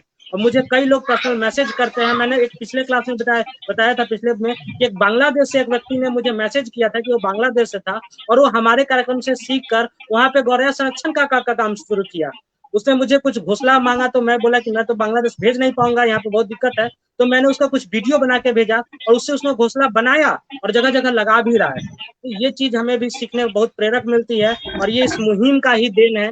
इसके लिए मैं संजय सर को बहुत बहुत आभार ज्ञापन करना चाहूंगा। पूरे एनवायरमेंट वॉरियर्स और गौरैया, हमारी गौरैया टीम की ओर से और जो दर्शक लोग जुड़े हैं उनको सभी को आभार कि आप लोगों ने अपना कीमती समय निकाल के हमारे साथ जुड़े, हमारे बातों में आपने भी भाग लिया। इसके लिए आप सबका बहुत बहुत शुक्रिया सर। शुक्रिया निशान जी, आपका बहुत बहुत शुक्रिया आपका भी, और आप समय निकाल कर काम करते। लेकिन मैं यहाँ पर धन्यवाद देना चाहूंगा डॉक्टर गोपाल शर्मा जी को, धन्यवाद देना चाहूंगा श्री दिनेश कुमार सर को, धन्यवाद देना चाहूंगा डॉक्टर समीर कुमार सिन्हा जी को, wild life trust of India के चीफ कंजर्वेटर है। मैं धन्यवाद देना चाहूंगा श्री सूदन साहा जी को। मैं धन्यवाद देना चाहूंगा श्री अरविंद मिश्रा भैया को, और तमाम जो साथी इनसे मार्गदर्शन पाके आज हम यहाँ पर पहुंचे हैं। आपने जितनी मेरे बारे में तारीफ की, वह सब तारीफ के पीछे इन लोगों का हाथ, डॉक्टर गोपाल शर्मा जी का हाथ है, डॉक्टर समीर सिन्हा जी का हाथ है, दिनेश सर का हाथ है, और कई लोग हैं जो हमारे पीछे खड़े होकर मुझे मार्गदर्शन दिया।